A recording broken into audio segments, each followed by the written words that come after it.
broadcasting across the nation from the East Coast to the West, keeping you up to date on technology while enjoying a little whiskey on the side, with leading-edge topics, along with special guests, to navigate technology in a segmented, stylized radio program. The information that will make you go, Pull up a seat, raise a glass with our hosts as we spend the next hour talking about technology for the common person. Welcome to TechTime Radio with Nathan Mumm. Welcome to TechTime with Nathan Mumm, the show that makes you go, Technology News of the Week, the show for the everyday person, talking about technology, broadcasting across the nation with insightful segments on subjects weeks ahead of the mainstream media. We welcome our radio audience of 35 million listeners to an hour of insightful technology news.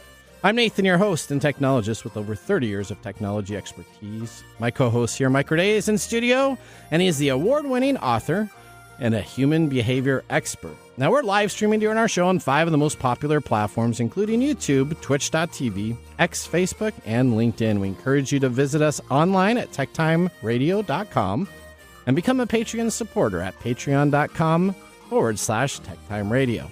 We are friends from different backgrounds, but bring the best technology show possible weekly for our family, friends, and fans to enjoy. We're glad to have Odie, our producer, at the control panel today. Welcome, everyone. Let's start today's show. Now on today's show. All right, today on TechTime Radio. Buckle up as we drive into the latest technology news and stories. Here's what we have on today's palette. In a startling incident, facial recognition technology is misidentifying innocent people as shoplifters. The accuracy and privacy implementations are not working, and the systems are essentially being held to scrutiny for how they are not working with the information they get from the cameras themselves. Now, ChatGPT, our popular AI language model, has decided to take a vacation. It's experiencing some downtime today, and the busyness and developers are working tirelessly to address the challenge and restore its functionality. Now, did you try using ChatGPT today? You said you tried using it? Yeah, it didn't work. It didn't work. Yeah, mine came on back with saying my request was too difficult to answer, and I asked what was going on for ChatGPT today. So I asked mine it about just froze. Yours just froze. Well, guess what? ChatGPT may be on the fritz, and they are still working to resolve it. Now, some of the functionality is up as I'm speaking live on the radio, but a lot of the other advanced API calls and different aspects of ChatGPT still remain down. Now, are you concerned about privacy? I'm going to talk to you on my Nathan Nugget to learn how to opt out of having your Instagram and Facebook posts used for AI training if you're in Europe. But if you're in the United States, guess what? We do not have the same regulations that we're putting in with Facebook and Instagram, so we cannot opt out of the AI learning process. So every single time you post something on Facebook or Instagram, they are now putting it into their large language model. That's right. And they're using everything that you put to help generate what they consider to be a competitor for ChatGPT. Is that fair? Should you have to automatically opt into that, or should you have the same process that's in Europe with the GDPR that's in place to have privacy protected? We're going to get more into that and talk about that, along with Elon Musk did something a little bit unique. He essentially diverted chips for AI to move from NVIDIA that were possibly or supposed to go to the Tesla Corporation, and he decided to move them to his X company and his XAI instead of sending it to Tesla. Now, Tesla stockholders, Tesla people are all up in arms because why didn't these chips get shipped to there? We're going to be talking about that too. And Microsoft is deciding that they're going to put AI into customer service call centers. There's nothing better than calling up a call center after you wait an hour and a half online, and then you get an AI prompt that will come back to you with PowerPoint slides and show you how to correct your problem. Would you be up for that?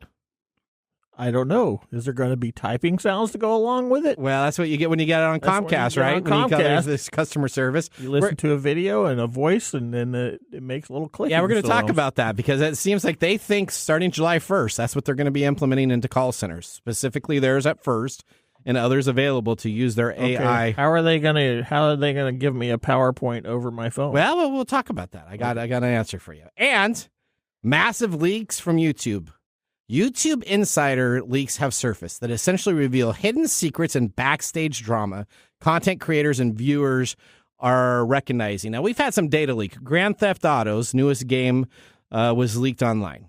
No. Was it leaked online, or was Grand Theft Auto going to be made an announcement and somebody decided to go into the YouTube algorithm and actually save it for an upcoming date to release it? This has now happened more than once, more than twice. It's now happened 5 times. And there's an actual leak, it looks like, inside of Google where people are going and looking for your posts that you may post for a later time or delayed post on their system. And if it's really secretive, they're having people actually go through and find those videos. So we're going to be talking about that too. Now, I don't know what you're doing over there. She says, there you go. And He's of like course, making things at us. in addition, we have our standard features, Mike's mesmerizing moment, our technology fail of the week, and a possible Nathan Nugget. So we do have our whiskey tasting. Mark's not here in the studio, so we'll see if our whiskey that we have here today gets 1, 2 thumbs up. It's a different bottle. I had a little bit to sip with it before the show. So this is not. Well, bourbon. it's a whiskey. We'll hear more about that because Odie has that covered. But now let's move into the latest headlines in the world of technology. Here are our top technology stories of the week. All right, story number 1. Musk asked NVIDIA to ship the AI chips booked for Tesla to X and XAI. Let's go to Karen Westland for more on the story. Musk is shipping AI chips booked for Tesla to X and XAI. Is Musk worried about the AI race and his X platform? Musk's AI startup, XAI, is racing against OpenAI, Google, and others to produce useful applications for generative AI and their underlying large language models. According to CNBC, the change delays Tesla's receipt of more than $500 million in processors by month's end. This AI race is so heated that even ChatGPT is melting down today. I'm sure you guys will be talking about this story too. Back to you in the studio. All right, so let's talk about this. Tesla's supposed to get a product from NVIDIA. This is supposed to enhance their self-driving AI. These chips from NVIDIA can process more subroutines than standard chips that are in the systems themselves. Some of these are replaceable, so I can just take an old chip out. Remember the old system boards you used to have? You take a chip out, you put a new chip in. Kind of has the same ability to do with these chips in itself, but instead of sending it to Tesla, where it was originally ordered, Musk decided that, hey, I need them for my AI company instead, so I'm going to send them there. And Tesla, you're just going to have to wait to get the next shipment that has already been ordered but isn't readily available. Is NVIDIA doing that, or are they actually? No, NVIDIA changed it. So NVIDIA is planning to ship it. Yeah, they're sending it to. Okay, the second question that I would have is, can Musk do that? Because these are companies that are entities on their own right. Well, that's why it's kind of getting news, right? So you shouldn't be able to. I mean, it must be nice to be Elon and have so many companies, right? I mean, he's got space shuttle stuff. He's got his AI stuff. He's got his Twitter mess that's now X. And there's no Twitter anymore. It's all X.com. My old Twitter login accounts no longer replicate. You have to use X.com.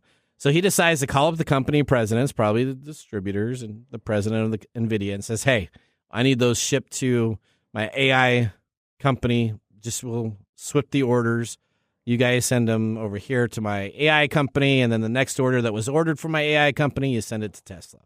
Now, as a Tesla driver, I don't really care about the AI aspect of this because that's a company that Elon's trying to start up, and I think he's so far behind. I think everybody's so far behind. ChatGPT is essentially going to own the market, I think, for the next 10 years. No one's going to be close. It'll be a second place type of deal, but it's not going to be a Coke Pepsi. It's going to be like a Coke and Shasta type of deal. There's going to be a one. Dr. Pepper is now the second leading soda in America. Oh, is it? Yeah. Okay. Well, it would be like Dr. Pepper and not Mr. Pibb, but Mr. Fizz that you get from the Shasta company. You know, there's the one that's the cheap version. But should Musk have done this? That's why it's on the news. Not that he did do it, but should he have done this? As a Tesla owner, would you be upset? As a Tesla owner, I don't think I would care. Okay. As, you know, as a regular person, I don't think I care. Okay. From a professional aspect, I'm curious about whether or not he's allowed to do stuff like that. Yeah, I don't know. I mean, I Because don't. that's I guess if you had that's moving stuff that belongs to one company to another company without. Yeah, do you just put it in as a ledger as this is going to come in here and I'm going to pay for this? So that, to me, that's a little shady. But I don't know if he has that. If he has that kind of control, then okay, whatever. Well, you know, I don't care. It was kind of a light day in some of the technology news. So I guess Yeah. Elon last night decided that he was going to cause some mysterious moves, and he decided to do that. Why didn't he exit? Why didn't he exit what? Just X something. Just X something? Yeah, okay. like tweet something. I get you. All right. Story number 2. I think you got that up. This is your favorite subject here. Yeah, I love talking about how facial recognition works really well. Yes, you do. So this is a story that's coming to us from Europe. Well, Okay. Great Britain, actually. Okay. And it's the first story is about someone who is identifying herself as Sarah. Okay. And it says that she needs some chocolate She needs some chocolate. Okay. because she's had a bad day. All right. So she walked into a home bargain store, which is a store over in Britain. She was there less than a minute when she was approached by a store worker who said that she was a thief and that she would need to leave the store. Oh. Of course, she didn't know what was going on because I don't think she was aware that a facial recognition system called Face Watch, had tagged her as a thief. Okay. So the AI has tagged her as a thief. Right? Okay. So she said her bag was searched, and then she was let out of the store and told that she was banned from all the stores using that technology. Well, that's not very cool. That is not cool. No. So Face Watch is used in numerous stores in the UK, including Budgeons, Sports Director, Cost Cutter, and this, Home Furnishing store, whatever Home it was. Furnishings, Home Bargain Store. Okay. Face Watch later wrote to Sarah and acknowledged it had made an error. Well, The company, of course, declined to comment on Sarah's case to the BBC, but it said its technology helped to prevent crimes and protect frontline workers. Home Bargains, too, declined to comment. It's just not retailers who are turning to the technology. Here is one. The next piece to this story is about a humid day in Bethel Greens. I don't know if you know where that is. I don't. it's in East London. Yep. The police positioned a modified white van on the high street, and cameras attached to its roof captured thousands of images of people's faces. If they match people on a police watch list, officers would then speak to them and potentially arrest them. Mr. Thompson, Sean Thompson, Okay. who works for a youth advocacy group called Street Fathers, didn't think much of it when he walked by the van near London Bridge in February. Within a few seconds, though, he was approached by police and told he was a wanted man. Thus, he says, that's when I got a nudge on the shoulder saying that at that time he was wanted. He says he was the victim of mistaken identity. He was asked to give fingerprints and held for 20 minutes. He says he was only let go after handing over a copy of his passport. Again, this was Face Watch, right? Yep. So this is a problem. We've Okay. talked about it before. And it does create issues with civil liberty groups. They're worried about accuracy. It also is not very helpful from the populist point of view. They look at it as your face has become a barcode. And I don't know if you know how much like London uses closed circuit TVs and stuff. They have way more than, because they're smaller than the United States. Well, they're smaller, and they also have the ability to utilize that system as a crime security prevention system. thing. But this is being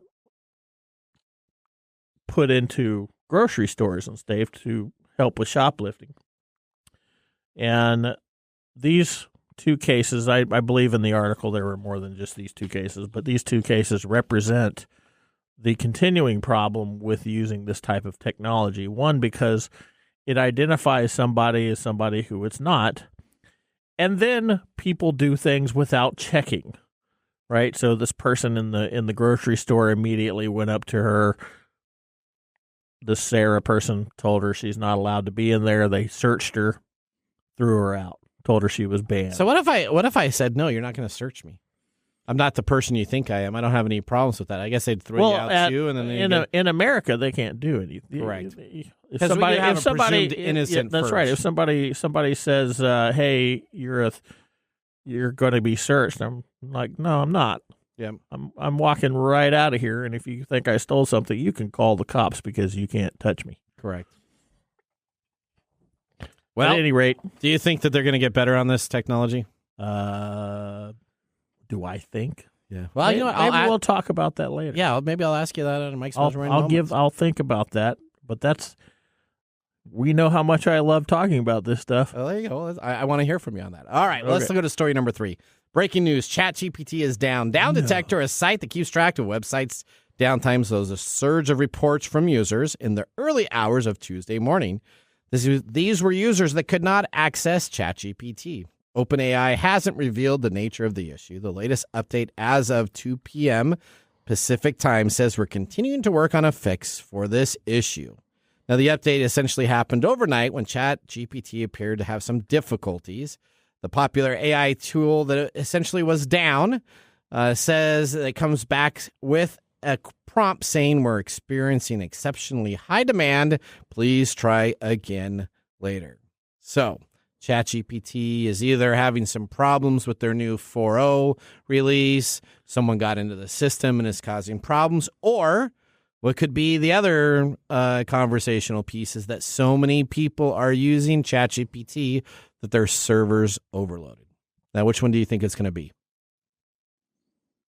I think it's got to be just a technical issue. I think it's a technical. I don't think anybody hacked into it. I think it's just a little technical I don't think glitch. Suddenly everybody decided to use ChatGPT today. No, and it messed up their. I think they had some configurations issues. I don't think somebody hacked into it or did anything. I think I'm pretty sure. I mean, but up here where we live, we've been having power outages all over the place. So ChatGPT going out probably is like whatever. Yeah, it's not a big of a deal. All right, story number 4. Microsoft takes its AI push to customer service call centers as it will introduce new artificial intelligence tools for customer service calls. Just think of that. Let's go to David Larson with more on the story. Microsoft today introduced new artificial intelligence tools for customer service call centers. Microsoft-backed ChatGPT is introducing AI technology into several business fields with what it calls Copilot technology. This technology is capable of summarizing emails and crafting PowerPoint slides as part of call center support. With the introduction of Copilot to call centers, Microsoft is boldly stepping into a new arena, challenging industry leaders like Salesforce and Zoom. Let me understand this. So, you call a call center, and now you get an AI voice with PowerPoint slides? That should make the host and listeners go, All right, so this is interesting, right? This is so. I don't find this to be interesting. You don't find this to be interesting? No. Well, okay, so I'm on two pendulums on the swing here. One on one side where I think it is fantastic, and the other side I probably am not going to be too happy with it. So essentially, the AI tool can go through all of the material, help desk manuals, any of the manuals that they have, and create a logical tree of information for those manuals. Yes, which is better than probably most people, even if they read through all of those and were really paying attention and taking notes down and having the information, probably aren't going to find the information that the AI can actually come up with and consolidate and say, well, if you're having problems with your email client clicking here, here's the 7 solutions that we have in here. Here's the top one that gets used the most that people recommend, and give that as an alternative for the support person.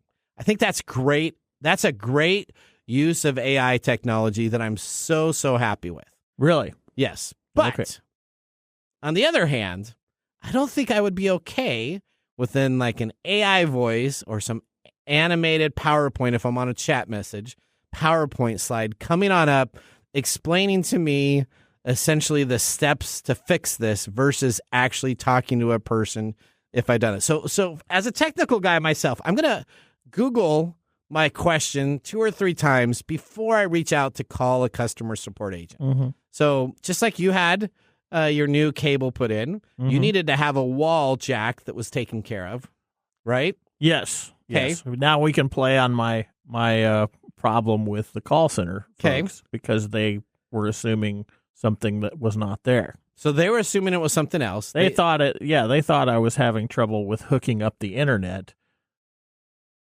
And I was, because the jack was broken. Okay. So if you're that person that's calling up and they give you all the solutions to get your internet working, that would be great.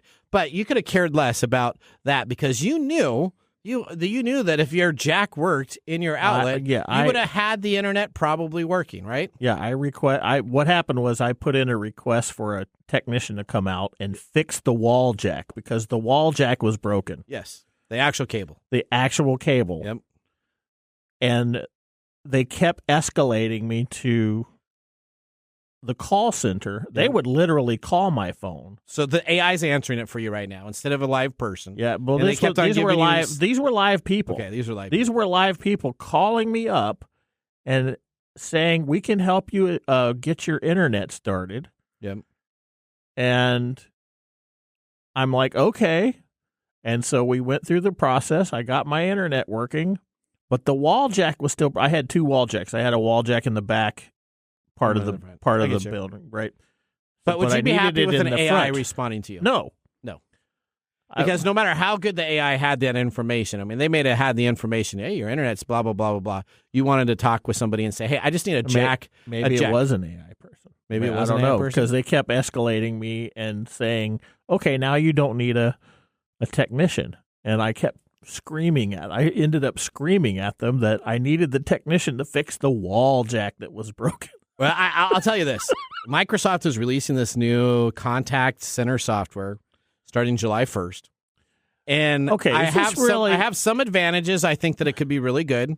And then some of the aspects of that, I think that this could be a lazy man's tool to do nothing. So I can agree with you on some parts. Okay, so, if I have a question at home, I will do very similar things to you. I don't want to call the call center. I want to find the answer. Okay. And I'll Google the problem. Yep. Okay, and then I have to look and see what it is. Now, there are times where I use an AI-generated thing. I have one through my workplace that does exactly what this does. Yep. And I stump it half the time. Okay. So that, for me, is a big problem. Okay. All right. There you go. Well, that ends our top technology stories of the week. Moving on, we have our letters segment up next. So buckle up as our tech enthusiasts. We're going to drive 88 miles per hour into our next segment as we drink some whiskey. See you after this break. This is Mark. And Greg. For Copiers Northwest. With a terrific offer. Called Printer Care Plus. It's simple. Buy HP printer cartridges from Copiers Northwest and we'll service your current printers for free. That sounds too good to be true. It's made possible due to our HP Copiers Northwest relationship. Copiers Northwest is an HP Platinum partner. One of only 2 in the entire Northwest. And now with Printer Care Plus, Copiers Northwest will provide free printer service. As long as they purchase genuine HP cartridges from Copiers Northwest. That's right. IT departments no longer have to service printers. Or fix paper jams with Printer Care Plus. They can focus on more strategic initiatives. And let our experienced technicians keep their HP printers up and running. Sounds like a love-love relationship for IT departments. Don't get too carried away. So how do they get more details on Printer Care Plus? Call Copiers Northwest today, 206-282-1200, or visit copiersnw.com. Copiers Northwest. New ideas, new solutions.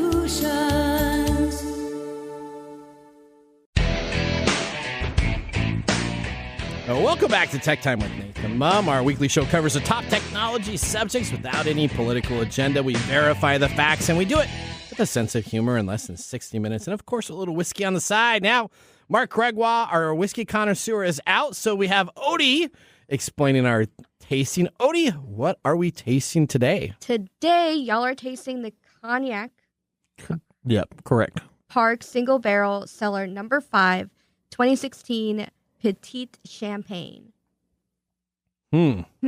Okay. Champagne. Which both of you, as you were, especially you, Mike, you were very, I don't know, pensive about it. Just, you're like, no, this is not a bourbon. What is this? Yes, it is not. Or not really. But, we're branching into new things today. Oh, so this isn't a bourbon. So what is it? Is it a cognac? Okay, so it's a single barrel offerings, rare cognac. A mere 180 bottles were produced from this particular barrel of brandy. The liquid is dark amber with a warm, concentrated caramel aroma. The palate echoes that caramel along with a darker toffee, drawing to an oaky, tea-like notes mid-palate, then finishing with a spicy and warm, yet lingering vanilla. Did you guys get that? I did get the vanilla. No, I didn't get it. Okay. Okay, what's the proof of I got this? this tastes pretty good. It's 90 proof. 90 proof. I did taste it. It did taste like it had a little bit of a bite, so that makes sense. There's some. I didn't get a bite at all. You didn't get a bite at all? No, I got it's a very pleasantly tasting non-bourbon. Non-bourbon. For our whiskey. Non-bourbon. Okay, all right. I don't know why Mark did that. Well, Mark's out, so we're gonna have to find out why did you give us cognac, Mark? Yeah. The distillery is Distillery Tessender and Fills from Tessender and Fills in Cognac, France. Okay. It is a classification of a cognac, and 90 proof. Mash bill is 100% grapes. Price goes for about $75. I taste the grape. See, this has nothing to do with whiskey. Yeah. That's why we need to listen to the Mark Mumbles. This is Oh, whiskey that's wine. Right. Oh, whiskey wine. All right. Well, with our first whiskey wine tasting completed, let's move on to our feature segment today. We bring back the funny yet informative reading of emails that I received during the week. This includes scam, phishing emails, and all-out mistruths disguised as legitimate emails in the segment we call Letters. Letters, we get letters. We get stacks and stacks of letters. Oh, letters, we get letters. And the letters all have All right. We're going to start out with Mike first, because Mike, you got a real scam, a real hard-working scam email that came across the desk. You've got a really strange thing here. So what it looks like is a email back and forth between several people, 3 people. Okay. And so it starts on May 30th from Rachel Draper at hello@eeservices.com, who is talking to Susan Wykes of wellsandroot.co.uk. And it basically just says, "Hi, Susan, Kylie, please could you email prices over for 1 case and packing for a machine, the size of which is," and then they've got dimensions, "what the freight cost would be to send that to Rosario, Argentina, including any customs charges. Please send us separate prices. Look forward to hearing from you." Okay. And then there's a follow-up email from someone named Minal. Okay. Who says, "Hi, Susan, just replying on Rachel's behalf. Here is the address." Then you have from Susan Wykes at Susan@Wells&Root. "Hi, Rachel, do you require this delivered to the door? So we need a postal code." So it keeps on looking like it's sending it from this hello@EE-Services, right? Yeah. So this is the interesting thing, because it's from Rachel Draper at hello@EE-Services, and I'm going to say something in just a second because we know why. Followed by a reply from Susan Wykes at Wells&Root. And then there's this weird one from Ace Hardware replying to everything from prestigeaccess.org, but signed Susan Wykes of Wells&Root. So she changed her email. The email changed. So, but yes, Susan or Rachel Draper at hello@EE-Service. Now, you own EE-Services. Hello@EE-Services are a general bucket for generic email. So that is not being sent from hello@EE-Services. If you look at the Exchange MX records, no transaction was ever sent from hello@EE-Services. Is this a direct translation of your email? So what this is they have a fake conversation. These scammers have a fake conversation. And you can cut and paste after you send an email and type in whatever email address you want to in the email itself, because it's a forward. right? It's not the original content of the message, Okay. but it's a forward. And as you keep on going back and forth, that individual could have been anybody at yahoo.com or at gmail.com. But what they did is they went back in and they added that hello at EE services. And the last email that they send, they include the hello at email services. So if that's just a large bucket, let's say that was a large bucket for a company of 500 people, and they're looking at it, what there's going to do is the person will then go through, see all these communications, think that maybe that Draper person let me exists in the company. Even though I know the answer to this, okay. Do you employ Don Draper's daughter? I do not. I do not have any Drapers that are a part of the EE service company. But what happens is if they drop it in this large bucket and then we see it, if I'm monitoring it as a help desk person or as just a standard consumer person, I'm not going to know who all these people are, and they could have just dropped it in here. So then I would actually end up reaching out to the customer saying, I don't know what this is about. Can you please explain this more? And then what they would do is they would try to scam me as a person for that. So anytime you send an email back and forth, you can always go in and change the email addresses when you forward it from someplace to go back into it and type in whatever email address you want, and that's what they did. So this is this a real conversation between two people, and the email addresses were edited? That's correct. And then it ended up in your email box, hoping that then we would reach out. You would pay money. It would pay money for this, or reach out to them because we did not understand why there was a shipping delay for these crates that were trying to go to Argentina. So what this does is this opens up then a conversation. They would then record all the conversation that they have, and they would social engineer whoever called on behalf of that large distribution alias to then get more information about the company that they can then try to lure in to the process itself. So this is a very, very complicated and a very slick way to attempt to gain information. Did you call them? No. Did you write them? No, I didn't even do anything with that because they spent so much time. Like you. No, well, I know they spent so much time. In there. They've spent so much time trying to fake this. I had to give them at least some credit, so I moved it just to the deleted item and didn't have to give them any of my time or effort. Now, again, this all goes back to if you get an email here that made no sense. You had a couple different email addresses. You have Ace Hardware jumping into this. So when I'm reading this, I'm very confused. Any confusing email, just delete it. And if the person still needs to reach you, they're going to come. That's what the benefit of getting old is. What's that? Because I look at emails and I'm like, that doesn't make any sense, and I just trash it. I trash almost everything. Okay. Even work emails. Well, I don't know if I'd actually do that, but okay, that's a safe way to be there. All right, Odie, I think you have a very interesting one, too. So we want some very cool ones this week. All right, so this is from Ali Ahmed via LinkedIn. Oh. Messaging-digest-no reply at linkedin.com. Okay. Subject, a deal just messaged you. And then the email itself is a picture of what LinkedIn looks like when they send you a message with a view message. What happens when you click it? Oh, that's it. So it looks really good. Oh, that's it? It looks really... No. We're going to talk about what happens when you click it. I honestly... Would you click on that? I would. It looks exactly what it... Like, after... Okay. Yep. If I'm not paying attention to what we've been doing for the past, years. Yep. I wouldn't have read this. Okay. And I would have just looked at it, and it looks... Because it has your picture right there. It does. You know? It's got my picture. It's got his picture. It's got a nice LinkedIn.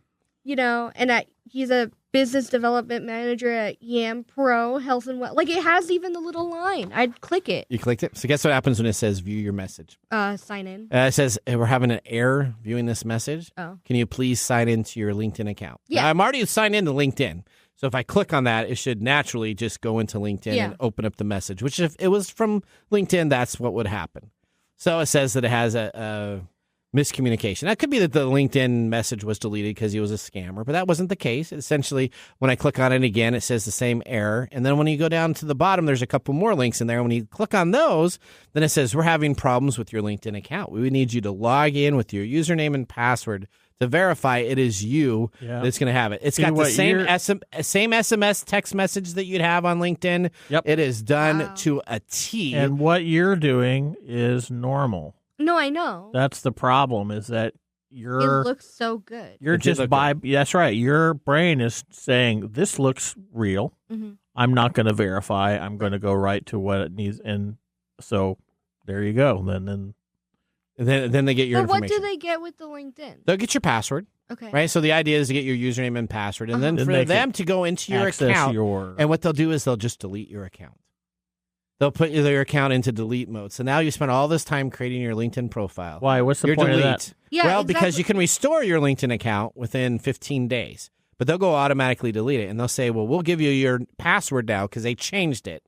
So you can go on in within 15 days and restore it if you pay us $1,500 or That makes $2,000 or sense. $3,000. So it's a hijack ransom of your profile. And if you spent years and years and years, and my LinkedIn profile's at least 15 years old. Well, I know and that stuff. some of these scammers do it so they can access your. This scam specifically is to hijack, shut down your site. Then you have 15 days to get it. Otherwise, LinkedIn will remove it. There's no real way because you don't have your account accessible. So the only thing you do is plead to LinkedIn. LinkedIn normally doesn't get back to it in time. And so your account will then end up being deleted unless you pay them the fine. And if you pay them the fine, you're not always guaranteed to get LinkedIn access again. Their customer service isn't as good? They're not as Okay. good. Wow, what Dang a it. shocker. What a All shock. right, my last one here before we move on here is essentially from Kaylee at aplusitex.com. Hi, I'm Kaylee, the marketing executive. We are one of the leading web development companies based in India. I get at least 15 of these a week. Our specialization is developing full mobile optimized and SEO friendly websites. Here's what we can do: web design, web development, SEO, PC services, mobile apps development, blah, blah, blah, blah, blah. Waiting for your valuable reply. So Is that a scam? So this is Or this is is that a just a scam. This is solicitor? not a phishing attack, and this is not a ransomware attack. As we talked about, yours is kind of more of a phishing attack that would be looking for data, and Odie's was more of a scam type of event. What this is, though, is this is creating your profile for this company, aplusitex.com.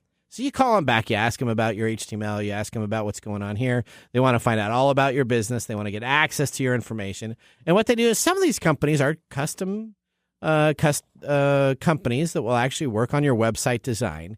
Never use a third party to edit your website, though, because if you have a third party overseas that's editing your website, they're always going to have your master password and your admin passwords, because that's how they have to set up stuff. So anytime, even if you change them, they do normally have back-end tools they can get in and take care of your site. But really what this is this is about a 45-minute business call where all they're doing is socially engineering you for all the information that they can find out about you and your company so they can sell it online. Did you call them? I have done this a couple times, not this company in itself, but I've called some of these companies that do it, and then I'll tell them information that I don't really care if they know about regarding organizations. And then sometimes I'll fib on some stuff on purpose, and then all of a sudden I'll get people reaching out to me and say that I'm a doctor, or say that I'm this, or say that I'm You that. say that you're a doctor? I said that I'm a doctor, and it says, Wow. "Hi, Dr. Mumm, we'd like you, blah, blah, blah, blah, blah." I say, okay. There's only one person I told that to, and when I did this call, how are these people now sending You're me very solicitation? Tyrian. So there you go. So you're leaving Bates. Was that so? I leave bait to figure out You drink how and long know it things, takes. or don't you? Was that? You drink and know things, don't you? Did you watch Game of Thrones? See, that's what he did. Yeah, I did a little bit. All right, well, that ends our segments. Letters is now done. Up next, though, we have This Week in Technology. So now would be a great time to enjoy a little whiskey or cognac/wine. As we're going to be doing so during the break. We'll see you after this. Join the fun and grab tickets to GeekFest West, the 3-day Geek Festival extravaganza of fun and entertainment that will take place on the third weekend in July. Learn more at geekfest.com. GeekFest will feature diverse activities, including a film festival, vendor hall, street fair, outdoor music festival, cosmic cosplay, and video game tournaments. Join us at GeekFest West, the ultimate celebration of geek culture. To learn more, visit geekfest.com. That is geekfest.com. And now, let's look back at this week in technology. All right, we're going to May 31st, 1991. All your bases belong to us. All your bases belong to us. Now, this is like this is a classic. This is one of the first memes. One of the first memes. Classic meme. Let's actually explain how this came to be. Now, Sega releases a video game called Zero Wing for the Sega Mega Drive system in Europe. The side-scrolling shooter arcade video game developed by Toplan and originally published in Japan by Namco and North America by Williams Electronics. The game was never released in North America and was relatively unknown until years later when the poorly translated opening scene was popularized on the internet. The most famous mistranslation is the phrase, "All your base are belong to us," which has become a popular internet meme. Yes, I remember seeing is, that in 1994 or whatever. Yeah, this is before the Google Translate could help you. So you would have your somebody, base are belong to us. Yeah, so you'd have people come on in for imported games that were not made in America and then try to do translations. I remember there was a whole bunch of SNK games that came on out, and they were all Japanese-based games. And then they would come on over, and there's like baseball games, and then they'd have strike as strike, and then they'd have ball as ouch. And I mean, just like miscommunications of what you would have in the games themselves in the early days. That's the reverse of going to a tattoo parlor and getting soup tattooed on your arm thinking it's courage. Courage. There you go. So there you go. The most famous mistranslated phrase is, "All your bases are belong to us." Now, that was This Week in Technology. All your base are belong to. Get it right, All your man. base are belong to us. That was This Week in Technology. If you ever wanted to watch some Tech Time history with over 200 weekly broadcasts spanning 4+ years and videos, podcasts, and blog information, you can always visit us at techtimeradio.com to watch our older shows. We're going to take a commercial break, but when we return, we have our Mark Mumble whiskey review for our cognac/wine. We'll see you after this break. Hello, my name is Arthur, and my life's work is connecting people with coffee. Story Coffee is a small batch specialty coffee company that uses technology to connect people to each product resource, which allows farmers to unlock their economic freedom. Try our Medium Roast Founder Series coffee, which is an exotic bourbon variety that is smooth, fresh, and elegant at storycoffee.com. That's STORI coffee.com. Today you can get your first bag free when you subscribe at storycoffee.com with code TechTime. That's STORI coffee.com. The segment we've been waiting all week for. Mark's Whiskey Mumble.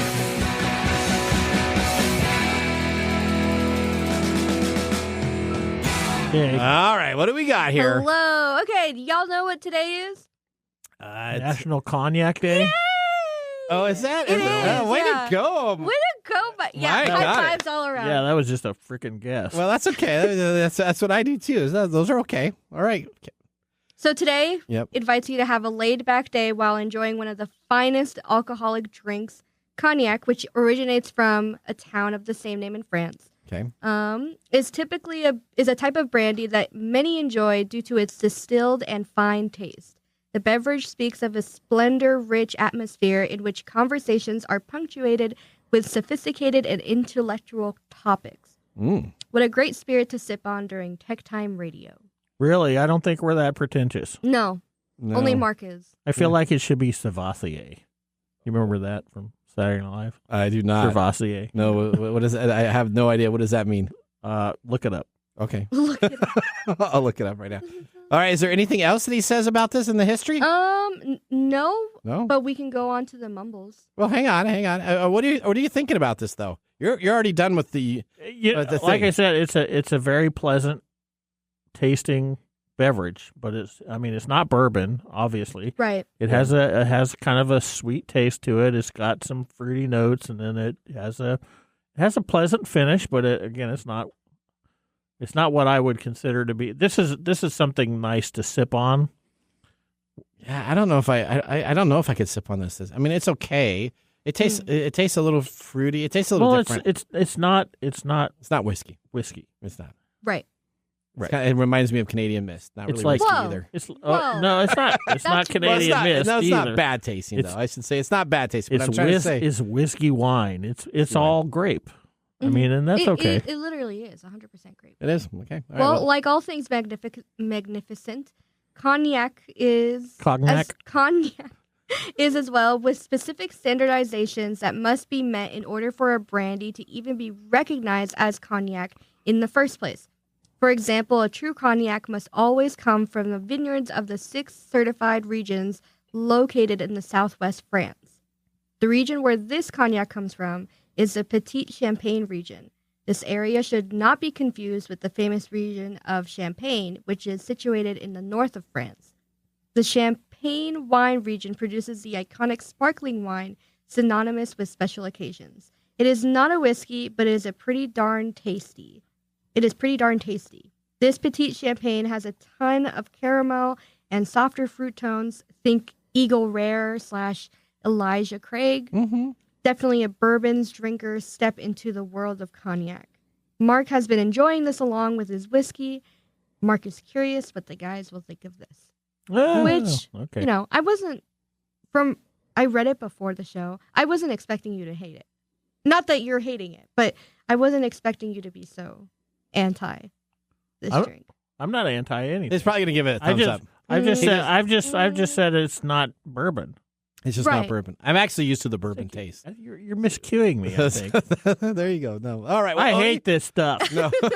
Thanks for the cognac. mumble. As always, whiskey and technology, such a great pairing. Just like the rain showers in July and June in the Pacific Northwest, right? We just have rain showers all the time. Is that what you just typed? No. I saw you typing. Is that what you just... No, I was working on He something doesn't else. have his AI You totally anymore. did. I That's have right. no AI. ChatGPT wasn't able to do your script. Do your show. Let's prepare our technology fail of the week. We are out of time. Congratulations. You're a failure. Oh. I failed, did I? Yes. Did I? Yes. Did I? Yes. All right, well, our technology fail comes from YouTube. Now, the YouTube insider access is now being tied to massive leaks. Now, this is something that you can do. You can post. We're broadcasting right now on YouTube. We love YouTube. Don't just don't knock us off, YouTube. But what happens is you can pre-schedule events, and if you have videos that are done, you can actually post videos weeks and months ahead of time, and then at a certain time that it comes on up, it will release it. Happens to social media posts, and you post that you get the chance of it actually being real time when it's posted doesn't is this happen. something that's in the YouTube YouTube system, login, or is it a third party? No, it's in YouTube system. Okay. So you go and you log into YouTube, and you can. Is there a third party schedulers that do? There are third party schedulers, but this is specifically with YouTube. Okay. And essentially, what's happening is now leaks around PlayStation, Nintendo have sparked concerns about Google employees that have had access to these not published videos. The leaks line up with last week's PlayStation State of Play surfaced shortly after the event was scheduled on YouTube.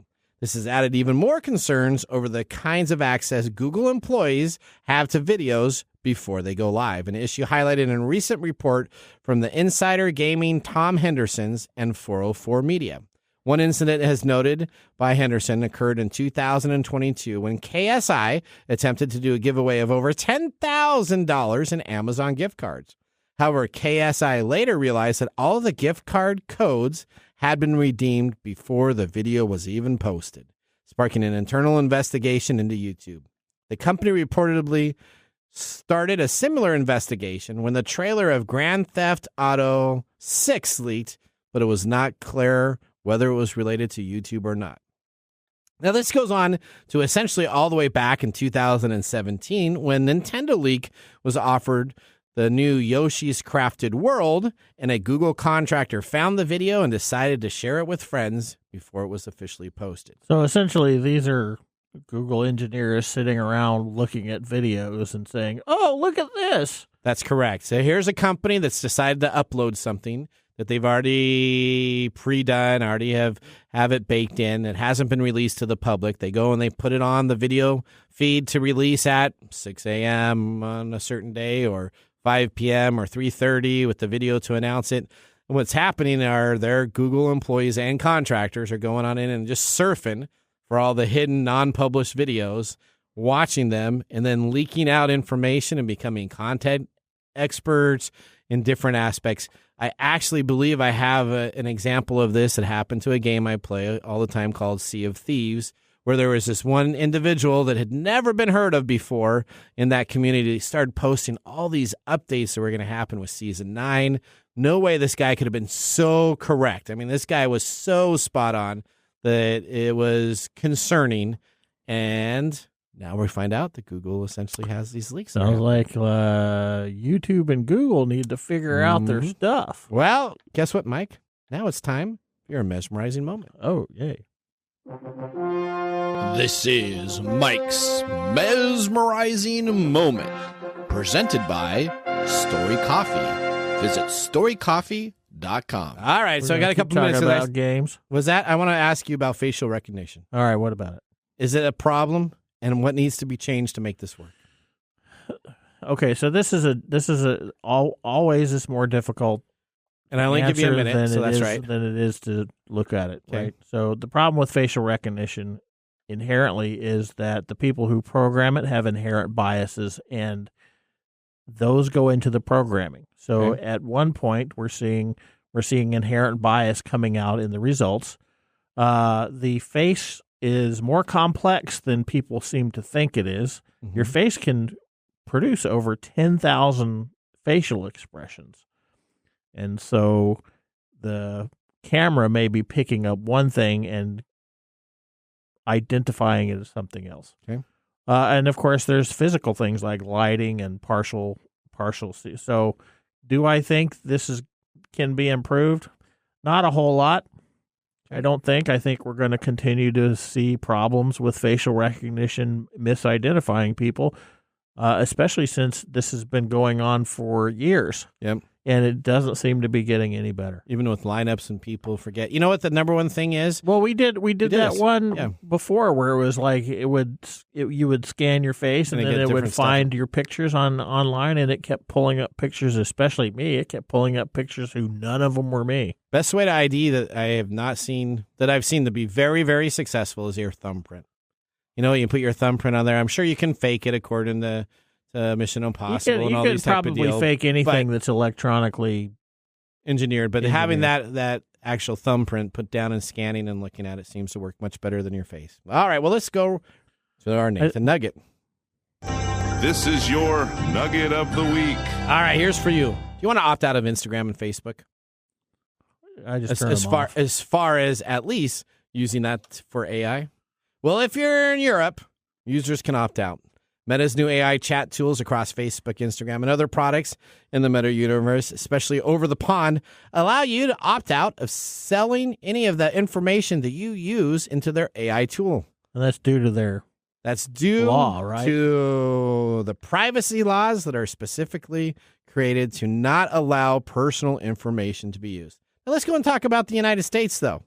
The United States, not the European nations, not European users, do not have a tool to essentially use to opt out. Now, the tool that's in Europe is a little bit complicated. You actually have to go through and submit a letter, say you need to opt out, say for copyright reasons. So it's not an easy slide on, slide off type of box. But why is it the U.S. users do not have this?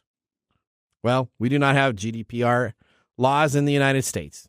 And our U.S. laws are so convoluted on data and personal information that we're sharing with, that the government who buys information from Meta is probably not too enacted to get that changed because they want to have that information also. That's why you just delete your Facebook. That's why you just delete yours at Facebook. I always see these people post stuff that says, Facebook, you can't use my pictures. None of that works, people. Whenever I see those posts go around, I'm like, oh, you got to be killing me. You just write them back and put them in. I already did. No, that's right. I haven't done that. Okay, sorry. Let's do our pick of the day here. And now our pick of the day for our whiskey tastings. Let's see what bubbles to the top. All right, today we're tasting the Cognac Park Single Barrel Cellar number 5 from 2016. 90 proof, 100% grapes, $75, aged 7 years. Almost 7 years.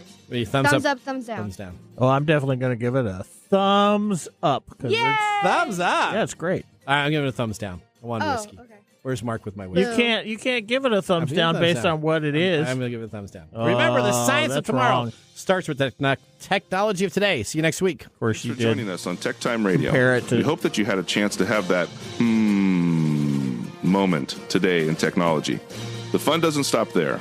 We recommend that you go to techtimeradio.com and join our fan list for the most important aspect of staying connected and winning some really great monthly prizes. We also have a few other ways to stay connected, including subscribing to our podcast on any podcast service, from Apple to Google and everything in between. We're also on YouTube, so check us out on youtube.com/TechTime Radio, all one word. We hope you enjoyed the show as much as we did making it for you. From all of us at TechTime Radio, remember, mum's the word. Have a safe and fantastic week.